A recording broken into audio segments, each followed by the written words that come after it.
আত্মকল্যাণের জন্য যদি হয় সেটা তো খারাপ হলো না, ভালোই হলো তো। এখন সেটা যাকে বলা হচ্ছে, যাদের বলা হচ্ছে তাদের তো বোঝা উচিত ওটা। তারা যদি না বোঝেন তাদের বোঝাতে হবে ওটা, যে এইটাই হলো ঔষধ। ভগবত কৃপা প্রাপ্তি, গুরু বৈষ্ণবের কৃপা প্রাপ্তি, তার একমাত্র ঔষধ হচ্ছে দৈন্য বিনয় ভাব এবং সেখানে দৈন্য ভাব থাকা চাই।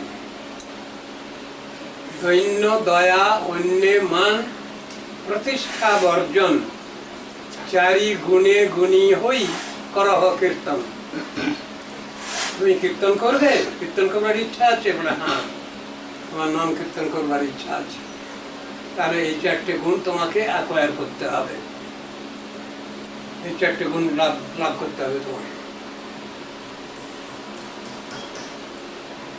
তাহলে কীর্তন হবে না,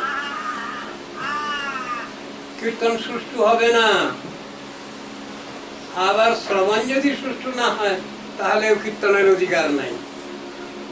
প্রথমেই শ্রবণ, তারপরে তো কীর্তন, তারপরে তো স্মরণ। আমি শ্রবণ করলাম না, কীর্তন করলাম না, স্মরণটা আসবে কি করে?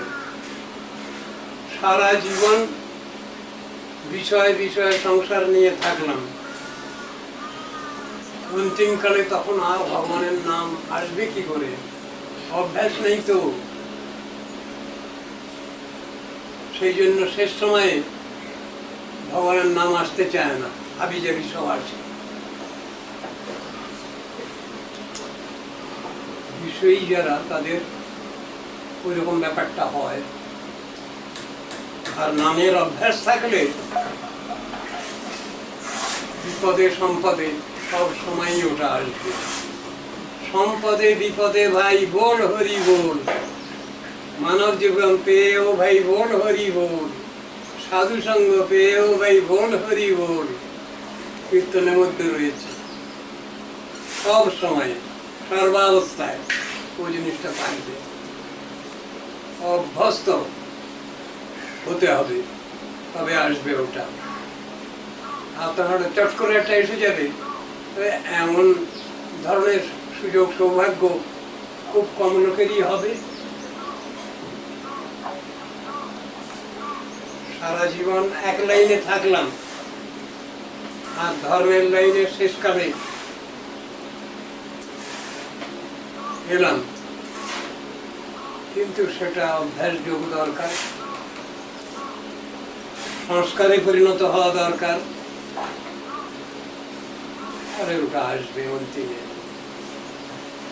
আর তা না হলে ভাগবতে বর্ণনা আছে, বিষয়ী লোক, নাস্তিক লোক কি বলছে মৃত্যুর সময়, অহো মে পিতর বৃদ্ধ ভার্যা বালা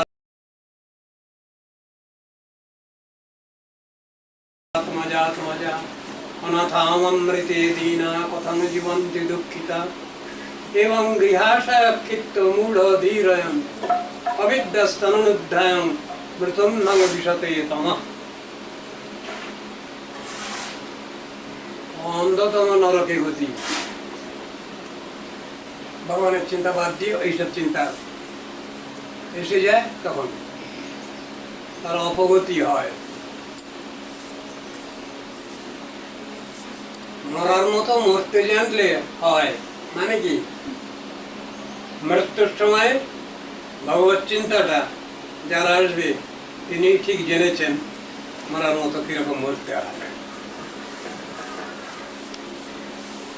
শয়নে স্বপনে কিংবা জাগরণে অহরণে সচিন্তা কৃষ্ণমাল।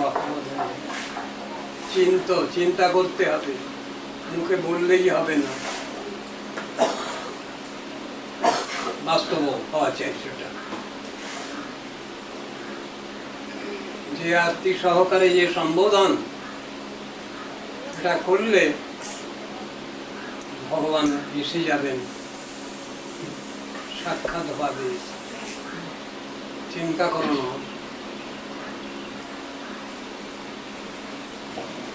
আমি তার উদ্ধার কর্তা, তেষামহং সমুদ্ধর্তা মৃত্যু সংসার সাগরাৎ ভবামি ন চিরাৎ পার্থ মই আবেশিত চেতসাম।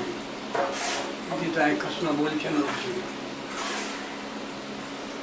আমার যে শরণাগত তার সব দায়িত্ব তো আমার আছে, তাকে আমি জানতেও দেয় না, বুঝতেও দেয় না, আমি সব কাজ সেরে ফেলি তার।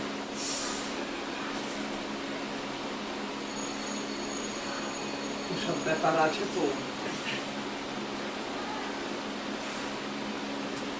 শ্রীনিবাস আচার্যের নাম আপনারা শুনেছেন, তার কন্যা হেমলতা ঠাকুরানী, যিনি আচার্যের কার্য করেছেন। বৈষ্ণবরা বৃন্দাবনের দিক থেকে সব এসেছেন, ওর ওখানে হয়ে আসেন সবাই। বহু রাত্রে এসেছেন তারা, উনি ঘুমিয়ে পড়েছেন। রাধারানী রান্না বান্না করে সকলকে খাইয়ে দিয়ে বিশ্রাম করিয়ে দিয়েছেন। উনি সকালবেলায় উঠে দেখেন কি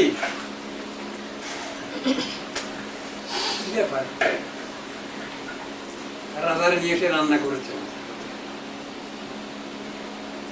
বাজে কথা নয়।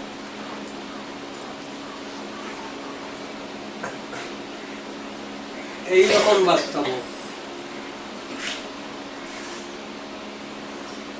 আমি যাকে ভালোবাসি তাদের এইরকম দায়িত্ব আছে। অনেক রাত্রে ঘুমিয়েছে, আচ্ছা,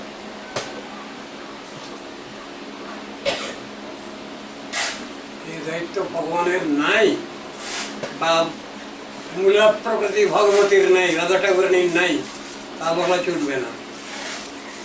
আছে এরকম অবস্থা।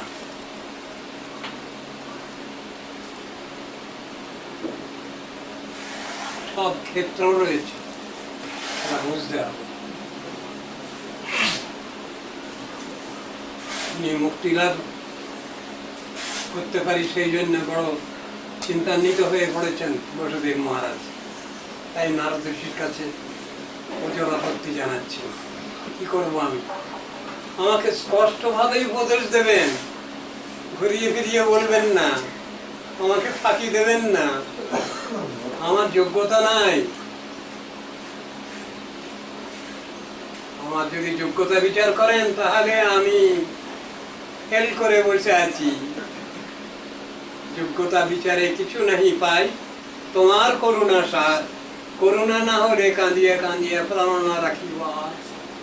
তো মুখে বলা নয়। আসানে কুটিব মাথা, অনলে ফসিব। গৌরাঙ্গ গুণের নিধি কোথায় গেলে পাবো?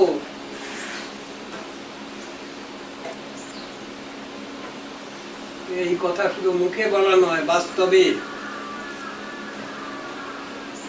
একজন মহাজন তিনি ওই কীর্তন শুনে তিনি বলছেন, তুমি তো শুধু গাইয়াই গেলা, যার কাটলো তার কাটলো। পূর্ববঙ্গের কথা তিনি তো মাথায় খুঁজছেন, তোমার কি হলো? তুমি তো লাইনটা গেয়ে গেলে। কিন্তু যিনি এই পদকর্তা নরোত্তম ঠাকুর, তার সত্যিই মাথা ফেটেছিল। তাই তিনি এরকম দুঃখ করে কথা বলতে পারছেন। সবই বাস্তব ক্ষেত্র আছে সবটা।